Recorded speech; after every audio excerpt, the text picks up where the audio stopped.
तभी नाग नागिन उसी धुन में खींचे चले आ रहे थे। बंद करो ये धुन। बहुत साल पहले की बात है। गौड़ी गांव की जंगल में थी एक बड़ा सा हवेली। किसी को भी इस हवेली के बारे में पता नहीं था और जंगल भी इतना घना था कि कोई साहस भी नहीं कर पाता था उस जंगल में जाने की। इसीलिए सारे पशु पक्षी जंतु निश्चिंत होकर उस जंगल में रहते थे। लेकिन उस जंगल में जो हवेली था वहां पर 2 मणिधारी नाग और नागिन रहते थे। वो नाग नागिन हर सुबह सूर्य उदय होने के साथ साथ सूर्य देव की तपस्या करते थे। सूर्य की रोशनी के द्वारा वो अपनी शक्तियां बढ़ाते थे।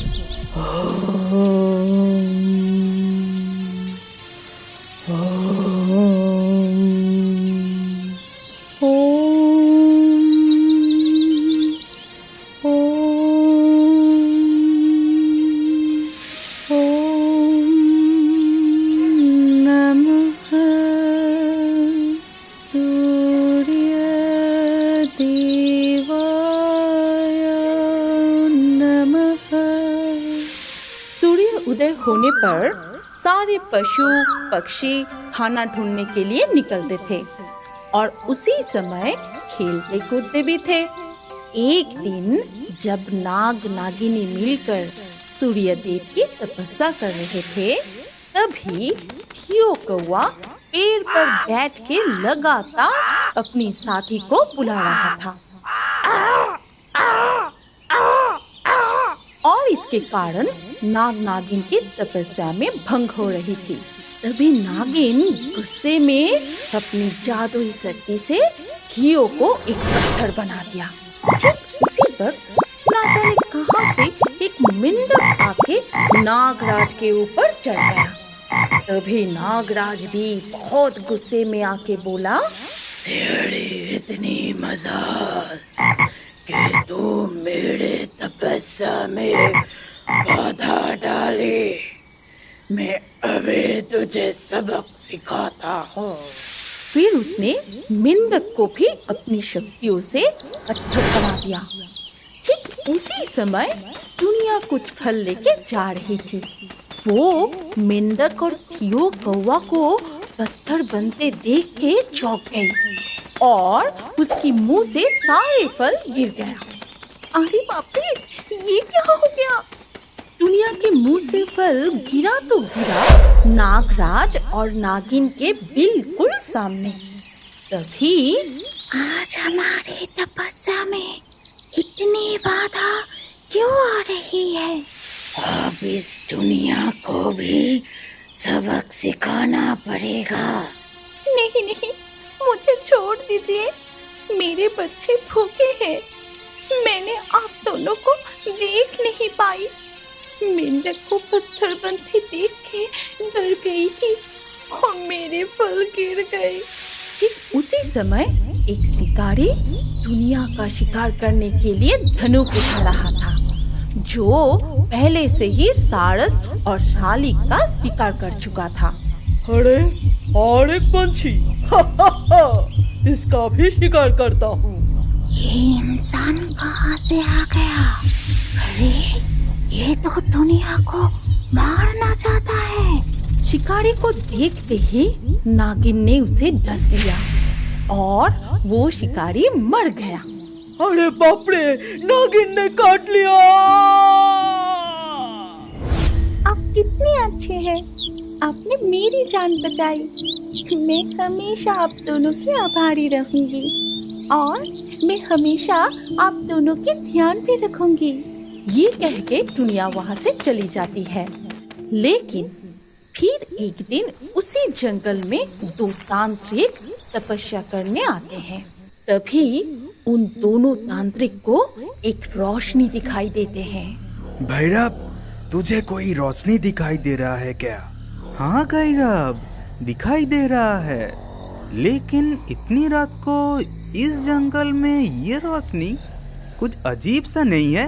चल भैरव, ये रोशनी जिधर से आ रहा है उधर चलते हैं। फिर वो दोनों रोशनी की तरफ जाते हैं और वहां पहुंच के उनको वो हवेली दिखाई देता है जहां नाग नागिन खेल रहे थे और वो दोनों माथे पे मणि धारण किए हुए थे जिससे इतनी तेज रोशनी निकल रही थी।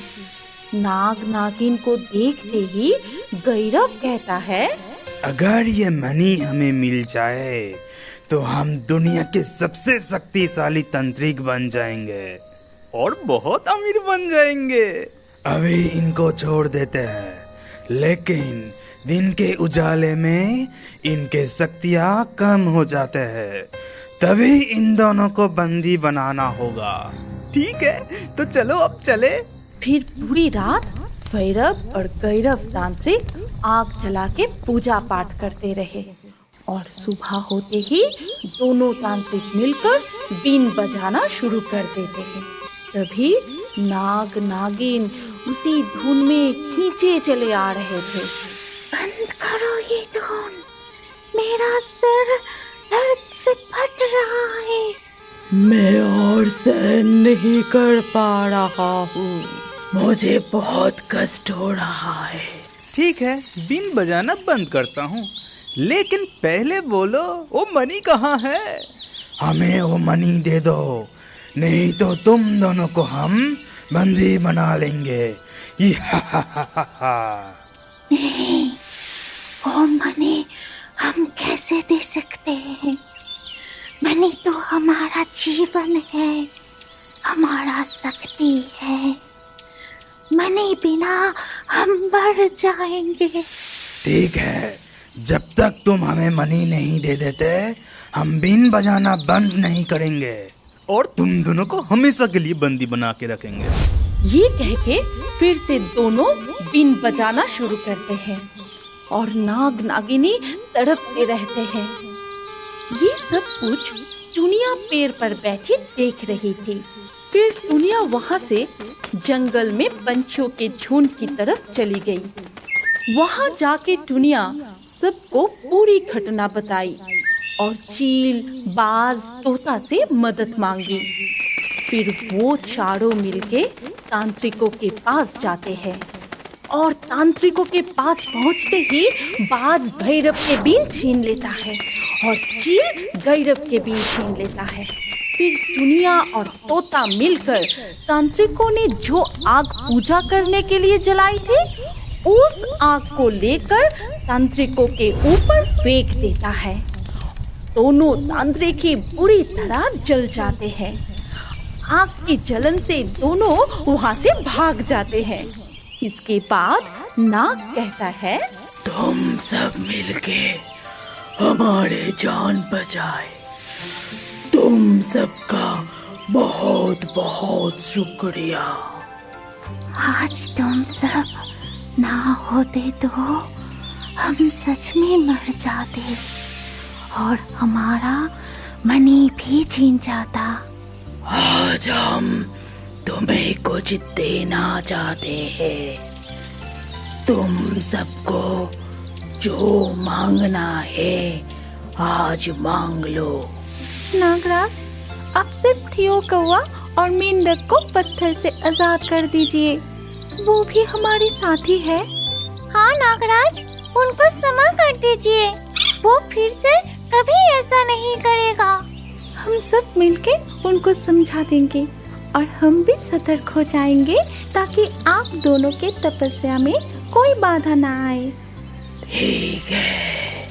ये कह के नागराज मेंढक को और नागिन थियो कौवा को फिर से पत्थर से आजाद कर देते हैं और इसके बाद सब मिलकर एक साथ खुशी खुशी रहने लगते हैं। उस नागिन ने फिर से उसके बच्चों को खा लिया था। मीनू की हालत रो रो कर खराब हो गई।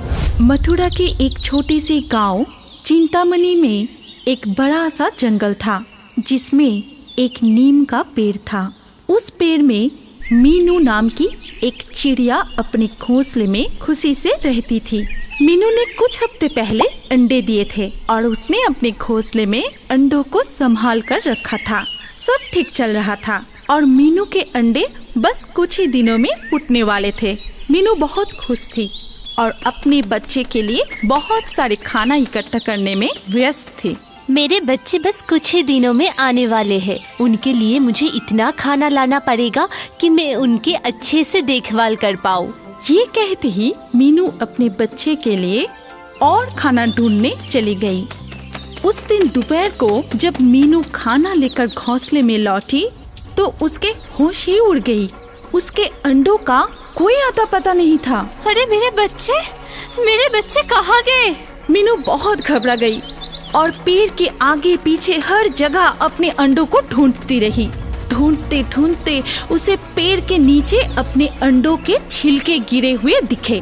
मीनू ये देख और भी घबरा गई और अपने आंसू रोक के वो नीचे देखने गई। पेड़ के नीचे के हिस्से में एक छेद था। ठीक उसके सामने मीनू की अंडे के छिलके पड़े हुए थे। मीनू ने उस छेद के अंदर आवाज लगाई। अंदर कोई है? कोई है क्या?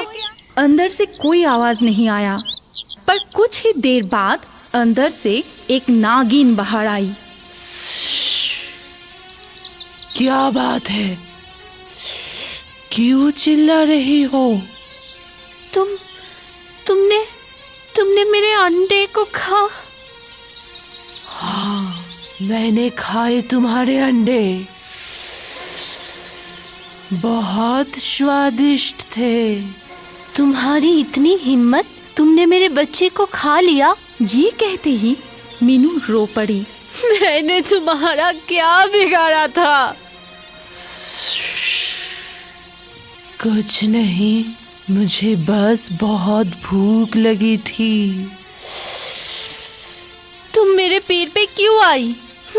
चली जाओ यहाँ से। मुझे ये पेड़ पसंद आ गई इसीलिए। तुम क्या कर लोगी अगर मैं यहाँ रहूं तो? चलो निकलो यहाँ से, मुझे अभी सोने जाना है। ये कह के नागिन पेड़ के छेद के अंदर चली गई। मीनू बहुत दुखी थी और वो बहुत रो रही थी। धीरे धीरे दिन बीतने लगे। मीनू भी धीरे धीरे ये गम भूलने लगी। कुछ दिन बाद उसने फिर से नया अंडे दिए। इस बार वो अपने घोंसले में ही बैठी थी ताकि कोई उसके अंडों को छू ना पाए। पर एक दिन सुबह उसने फिर अपने अंडे के छिलके को अपने घोंसले में बिखरा हुआ पाया। उस नागिन ने फिर से उसके बच्चों को खा लिया था। मीनू की हालत रो रो कर खराब हो गई। उसने इस बार कितने सपने देखे थे अपने बच्चों को लेकर, पर सब कुछ खत्म हो गया था। एक दिन चीकी उसके घोंसले में हालचाल पूछने आई। तभी मीनू बहुत रो रही थी। अरे मीनू, तू रो रही है? क्या हुआ तुझे? फिर मीनू चीकी को सारी बात बताने लगी। क्या? उस नागिन की इतनी हिम्मत? मैं अभी उसे मजा चखाती हूँ। अरे चिचकी रुक जा, ऐसे नहीं होगा। कोई और तरकीब सोचना पड़ेगा। कोई और तरकीब? रुको, मेरे पास एक आइडिया है मीनू। कैसा आइडिया? तू अगली बार जब अंडे देगी तो वो अंडे हम मेरे घर में छुपा देंगे और यहाँ कुछ नकली अंडे रख के उनमें गोंद लगा देंगे। उसे खाने पे नागिन जिंदगी में कभी भी तेरे अंडे तो क्या, कुछ भी खा नहीं पाएंगे। कैसा लगा मेरा प्लान? वाह, बहुत अच्छा आइडिया है चिचकी। इसे वो नागिन फिर कभी भी मेरे अंडे पर नजर भी नहीं डालेगी। कुछ ही हफ्ते बाद ही मीनू ने फिर से अंडे दिए। इस बार चिकी के प्लान के मुताबिक अंडे फूटने के कुछ दिन पहले मीनू ने अपने अंडे चिकी के घर में रख दिए और अपने घर में नकली अंडों में गंध लगा के खुद खाना ढूंढने चली गई। वापस लौटते ही उसने देखा कि घोंसले में अंडों के छिलके गिरे हुए हैं और वो ये देखकर खुश हो गई और वो पेड़ के नीचे वाले छेद के बाहर जाके खड़ी हो गई। अंदर थोड़ा झांक कर मीनू ने जोर जोर से कहा, क्या नागिन, कैसे लगे मेरे अंडे? नागिन के मुंह गंध के कारण चिपक गया था और नागिन कुछ भी नहीं बोल पा रही थी।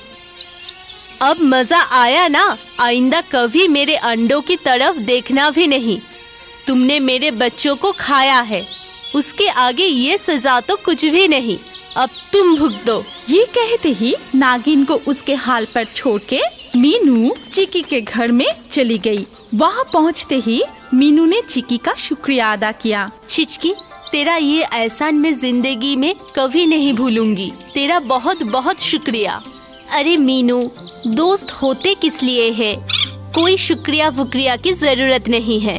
इसके बाद कुछ ही दिनों में मीनू के अंडे फूट गए और उनमें से प्यारे प्यारे 3 बच्चे बाहर आए। मीनू के खुशी का ठिकाना ही नहीं था। मीनू फिर अपने बच्चे को लेकर वापस अपने पेड़ पर लौट आई।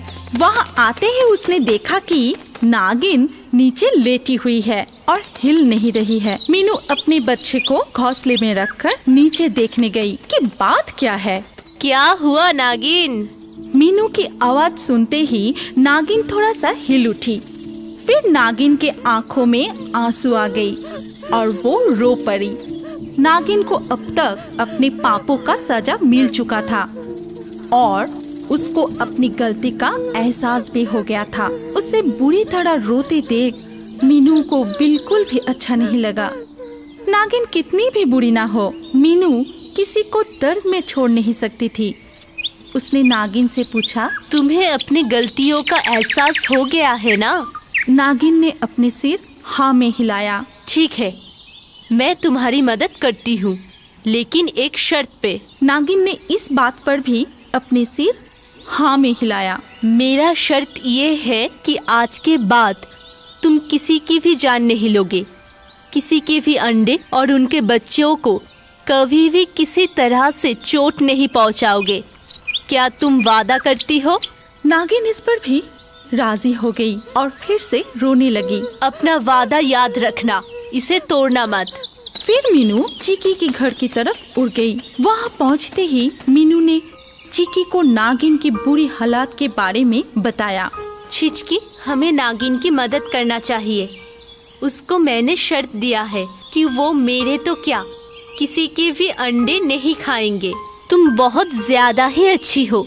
अगर उसने फिर से तुम्हारे बच्चों को चोट पहुंचाया तो तुम क्या करोगी? नहीं छिचकी, वो ऐसा नहीं करेगी। मैंने कहा है कि मैं उसे इसी शर्त पे मदद करूंगी। अगर हम उसकी मदद नहीं करेंगे तो वो कुछ खा नहीं पाएगी और मर जाएगी।